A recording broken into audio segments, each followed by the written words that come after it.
Bulletin details చూస్తే గుంటూరు జిల్లాలో రాజకీయ వాతావరణం ఒక్కసారిగా వేడెక్కింది. వైసీపీ నేత మాజీ మంత్రి అంబటి రాంబాబును టీడీపీ నేతలు కార్యకర్తలు అడ్డుకోవడంతో తీవ్ర ఉద్రిక్త పరిస్థితులు నెలకొన్నాయి. ఉదయం అంబటిని అడ్డుకున్న టీడీపీ నేతలపై ఆయన తీవ్ర స్థాయిలో మండిపడ్డారు. ఏకంగా సీఎం బాబుపై అనుచిత వ్యాఖ్యలు చేయడం సంచలనం రేపుతోంది. దీంతో పోలీసులు కేసు నమోదు చేసి అంబటిని అదుపులోకి తీసుకునేందుకు ప్రయత్నిస్తున్నట్లు సమాచారం. ఈ క్రమంలో అంబటి ఇంటికి వెళ్లిన పోలీసులు నోటీసులు ఇచ్చారు.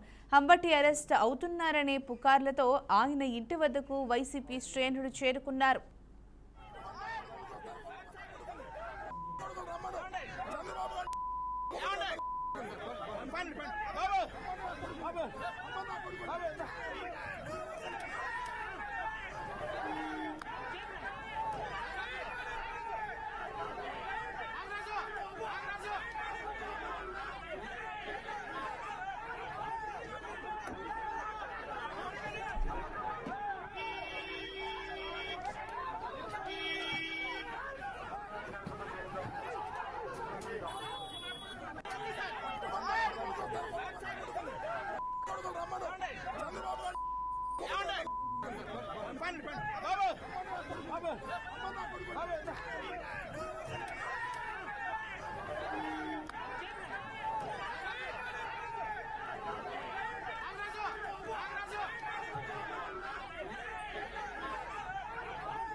ఇదే అంశంపై మరింత సమాచారాన్ని మా బీఆర్కే ప్రతినిధి సువర్ణబాబు అందిస్తారు. సువర్ణబాబు, చెప్పండి, మరి అంబటిని అదుపులోకి తీసుకునేందుకు ప్రయత్నిస్తున్నట్లు సమాచారం అందడంతో ఉద్రిక్త పరిస్థితులు నెలకొన్నట్టుగా తెలుస్తోంది. మరి దీనికి సంబంధించిన అప్డేట్ ఏంటి?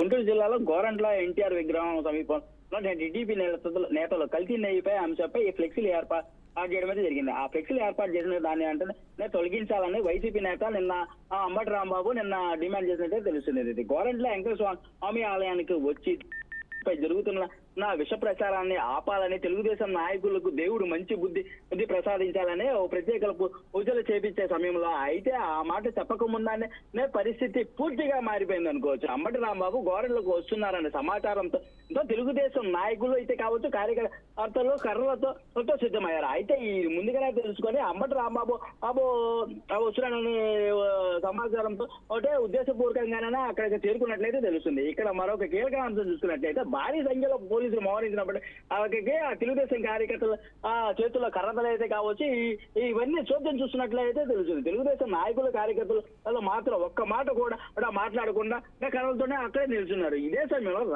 రాష్ట్రంలో పరిస్థితి ఎంత దారుణంగా మారిందా అనే ప్రశ్నలు అయితే వెలుగుతున్నాయి. భక్తి పేరుతో రాజకీయం కోసం దేవుని వాడుకోవడం ప్రజలు తీవ్రంగా ఆగ్రహం అయితే వ్యక్తం చేస్తున్నారు. గోరంట్ల ఘటన దీనికి తాజాగా ఉదాహరణగా కనిపిస్తుంది, మనకి కళ్ళ ముందే కనిపిస్తున్నట్లయితే తెలుగుదేశం కార్యకర్తలు నాయకులు అయితే కావచ్చు, దీనికి సంబంధించిన అంబటి రాంబాబు గో బ్యాక్ అని చెప్పేసి కారుపై కూడా అసలు కారు ముందుకు కదలేకుండా ఆ కర్రలతోటి లేదంటే కారు తోటి చేతులతోటి గో బ్యాక్ అని చెప్పేసి కారును వెంబడించినట్టయితే తెలుస్తుంది. తెలుగుదేశం కార్యకర్తలు తక్షణమే తెలుగుదేశం కార్యకర్తలు అయితే కావచ్చు వైసీపీ కార్యకర్తలను పోలీసులు అదుపులోకి తీసుకున్నట్లు తెలుస్తుంది. ఇప్పుడు ప్రస్తుతం అయితే మాత్రం తెలుగుదేశం కార్యకర్తలు నాయకులు ఎస్పీ కార్యాలయానికి వెళ్ళి వెంటనే తక్షణమే మాట వెనక్కి తీసుకోవాలి, అలాగే తెలుగుదేశం క్షమాపణ 24 గంటల్లో క్షమాపణ చెప్పాలని ఎస్పీకి గుంటూరు జిల్లా ఏదైతే అధ్యక్షుడు పిల్లి మాణిక్యాలు ఉన్నారో ఫిర్యాదు చేయడం అయితే తెలుస్తుంది.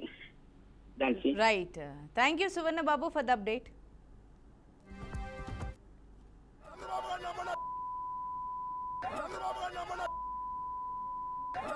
Babu!